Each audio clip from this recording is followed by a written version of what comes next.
श्री राम जय राम जय जय राम। श्री राम जय राम जय जय राम। श्री राम जय राम जय जय राम।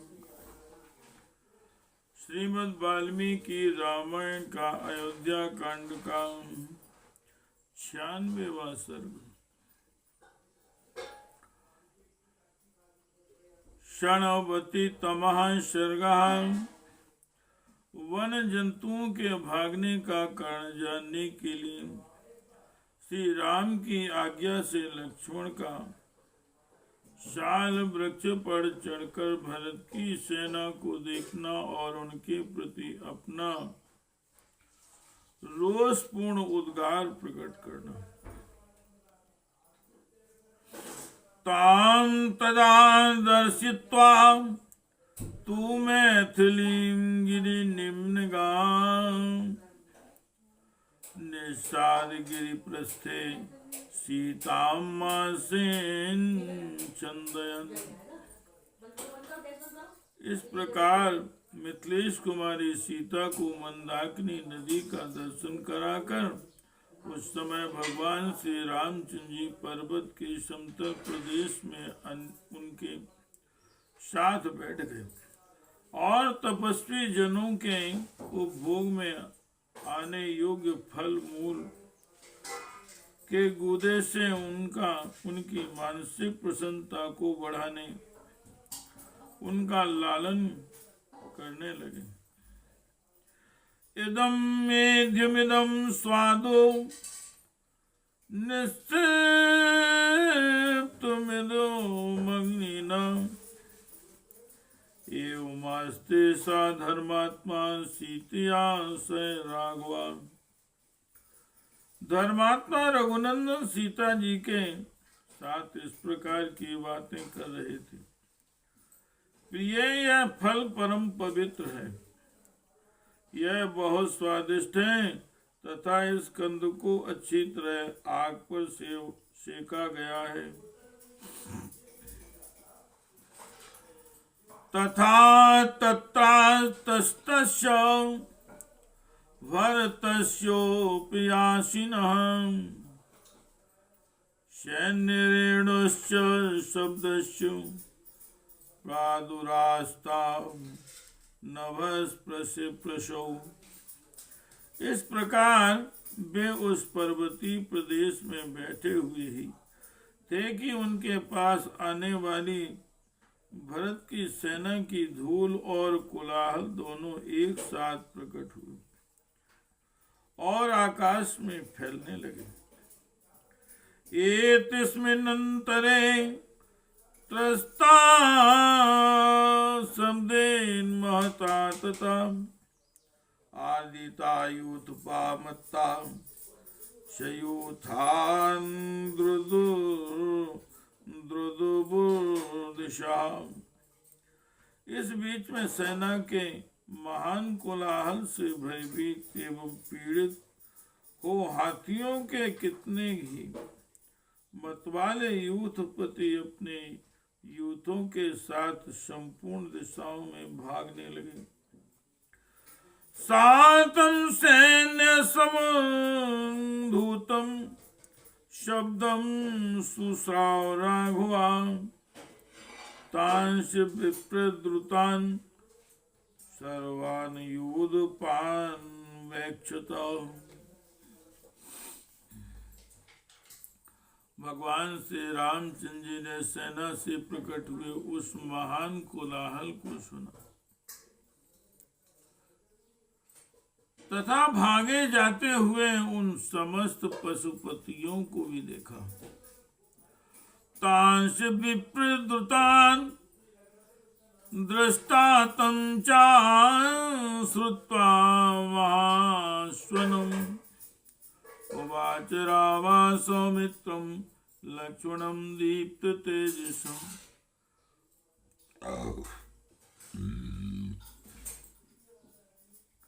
उन भागे हुए हाथियों को देखकर और उस महाभयंकर शब्द को सुनकर श्री रामचंद्र जी उद्दीप्त तेज वाले सुमित्रा कुमार लक्ष्मण जी से बोले,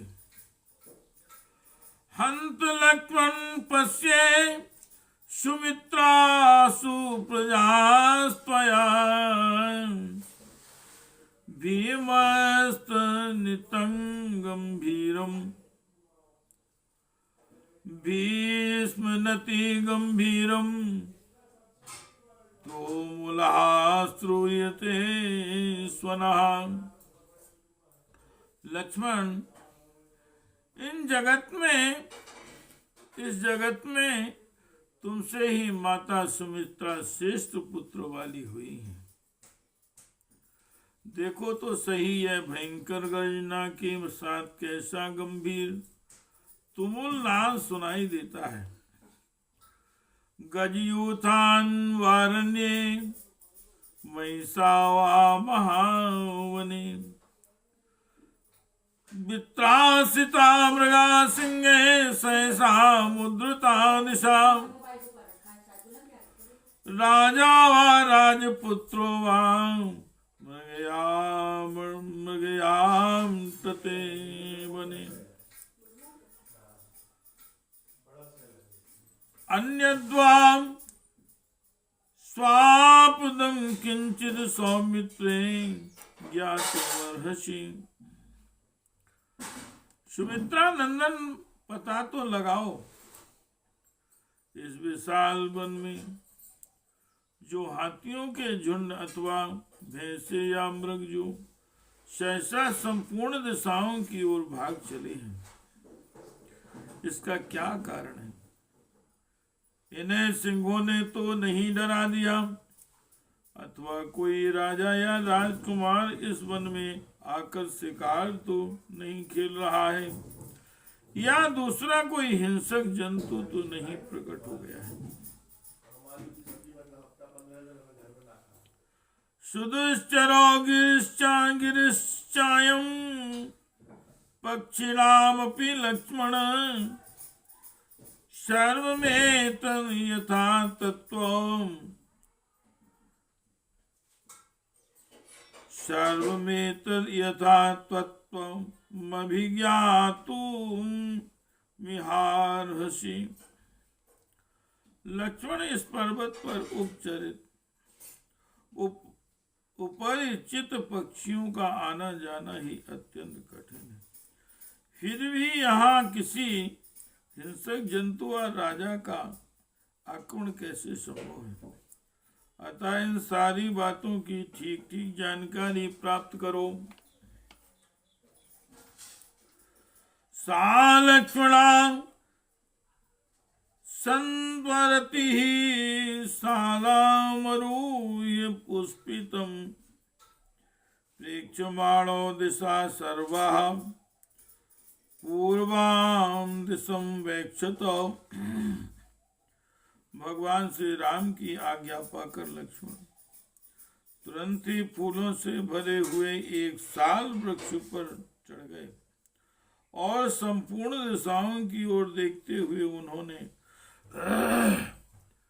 पूर्व दिशाएं की ओर दृष्टिपात किया। उदन्मुखां प्रेक्षमाणो ददर्श महतीं चमूं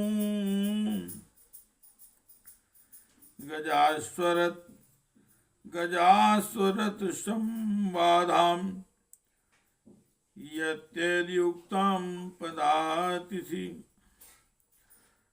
तत्पश्चात उत्तर की ओर मुंह करके देखने पर वे एक विशाल सेना दिखाई दी जो हाथी घोड़े और रथों से परिपूर्ण तथा प्रयत्नशील पैदल सैनिकों से संयुक्त थी। तामसुरथ संपूर्णाम रथ ध्वज विभूषिता शासंस सेनाम रामाय वचनम चेदम ब्रवीत। घोड़ों और रथों से भरी हुई तथा रथ की ध्वजा से विभूषित उस सेना की सूचना उन्होंने श्री रामचंद्र जी को दी और यह बात कही, अग्निम संसमय त्वार्या सीता च भजता गुहाम संयम पुरुष संयम सज्जम पुरुषस्व चापम चासराज कवचम तथा। आर्य अब आप आग बुझा दें, अन्यथा धुआं देखकर यह सेना यहीं चली आएगी। देवी सीता गुफा में जा बैठी। आप अपने धनुष पर प्रत्यंचा चढ़ा लें और बाण तथा कवच धारण कर लें। तम रामा पुरुष व्याधो तम रामा पुरुष व्याघ्रो लक्ष्मण प्रत्युवाच अंगावेक्षसु सौमित्रे कश्ये मां मन्यसे चमु। यह सुनकर पुरुष सिंह श्री राम लक्ष्मण ने श्री लक्ष्मण जी से कहा, प्रिय सुमित्रा कुमार, अच्छी तरह देखो तो सही, तुम्हारी समझ में यह किसकी सेना हो सकती है। एवं मुक्तस्तु रामेण लक्ष्मणो वाक्यम ब्रवीत् विधि चक्षिण्यो ताम सेनाम रुषिता पावको यथा। भगवान श्री राम के ऐसा कहने पर लक्ष्मण रोष से प्रज्वलित हुए। अग्निदेव की भांति उस सेना की ओर इस तरह देखने लगी मानो उसे जलाकर भस्म कर देना चाहते हूं, और इस प्रकार बोले, संपन्नम राज्यमिच्छस्तु व्यक्तम प्राप्याविषेचनम आवाम हंतुम समभ्येति कैकेय्या भरता सुता। भैया, निश्चय यह कैकेयी का पुत्र भरत है, जो अयोध्या में अभिषिक्त होकर अपने राज्य को निष्कंटक बनाने की इच्छा से हम दोनों को मार डालने के लिए यहाँ आ रहा है। ऐसमें सुमहान श्रीमान विटवे संप्रकाशते विराजत्युज्ज्वल स्कंद को विदार ध्वजो रथे। सामने की ओर यह जो बहुत बड़ा शोभा संपन्न वृक्ष दिखाई दे रहा है, उसके समीप जो रथ है उस पर उज्ज्वल तने से युक्त कोविदार वृक्ष से चिन्हित ध्वज शोभा पा रहा है। भजन्ते ते यथा कामं स्वानारूय शीघ्रगान् एते व्राजन्ते संघ्रस्ता गजानारूय सानिनः। ये घुड़सवार सैनिक इच्छानुसार शीघ्रगामी घोड़ों पर आरूढ़ हो इधर ही आ रहे हैं, और ये हाथी सवार भी बड़े हर्ष से हाथियों पर चढ़कर आते हुए प्रकाशित हो रहे हैं। श्री राम जय जय राम, श्री राम जय जय राम, श्री राम जय जय राम। गृहीत धनुषा वावांगिर श्रयावहे अथवे है तिष्ठावान सन्नद्धा बुद्धिता युधौ। वीर, हम दोनों को धनुष लेकर पर्वत के शिखर पर चलना चाहिए। अथवा कवच बांधकर अस्त्र शस्त्र धारण किए यहीं डटे रहना चाहिए। अपि नो वसमागच्छेत् को विदारध्वजो रणे। अपि नो वसमागच्छेत् को विदारध्वजो रणे। अपि द्रक्ष्यामि भर्तुं यत्कृते व्यसनं महतो। त्वया रागौ सम्प्राप्तं सीतया च मया यत्मया तथा। यन्निमित्तं भवान् राज्याच्युतो राघो शाश्वता। हे रघुनंदन, आज यह कोविदार के चिन्ह से युक्त ध्वज वाला रथ रणभूमि में हम दोनों के अधिकार में आ जाएगा। और आज मैं अपनी इच्छा के अनुसार उस भरत को भी सामने देखूंगा कि जिसके कारण आपको और मां जानकी जी को और मुझे भी महान संकट का सामना करना पड़ा है, तथा जिसके कारण आप अपने सनातन राज्यावधि काल से वंचित किए गए हैं। संप्राप्तो ऐवरीरो भरतो वध्येव हि। भरतस्य वदे दोषं नाहं पश्यामि राघव। हे वीर भगवान रघुनाथ जी, यह भरत हमारा शत्रु है और सामने आ गया है, अतः वध के योग्य है। भरत का वध करने में मुझे कोई दोष नहीं दिखाई देता है।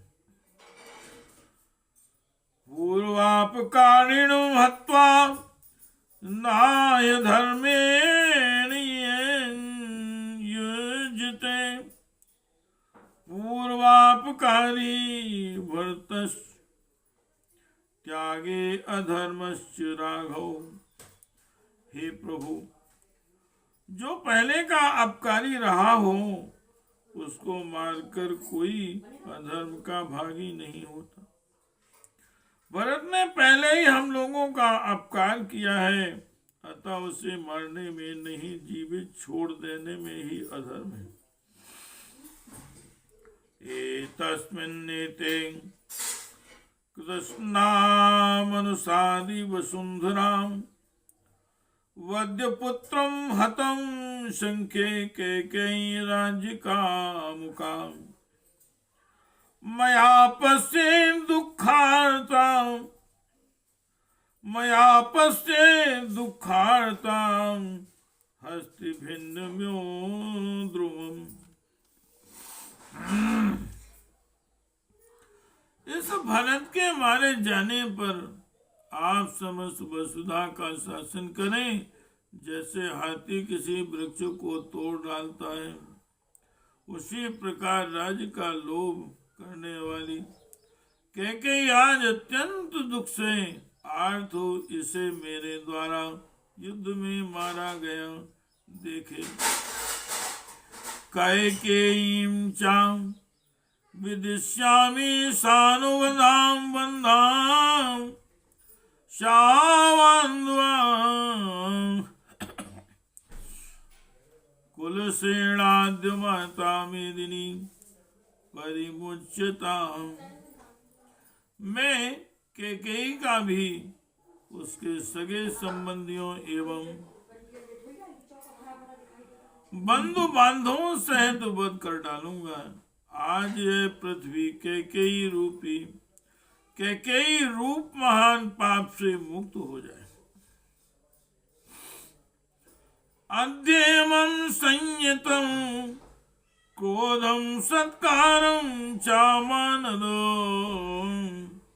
मोक्षामि शत्रुसैन्येषु कक्षेष्वहुताशुनम्। मानद आज मैं अपने रोके हुए क्रोध और तिरस्कार को शत्रु की सेनाओं पर उसी प्रकार छोड़ूंगा जैसे सूखे घास फूस के ढेर में आग लगा दी जाए। अद्य चित्रकूट से कानन निशित है सरे, चंदन शत्रु शरीराणी, चंदन शत्रु शरीराणी करे से शोणितोक्षित। अपने तीखे वाणों से शत्रुओं के शरीरों के टुकड़े टुकड़े करके मैं अभी चित्रकूट के सुवन को रक्त से सींच लूंगा।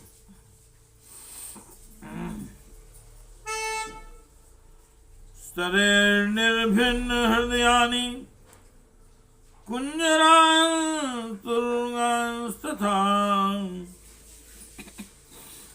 स्वापदा परिकर्षन्तु नरांस नेतान्मया।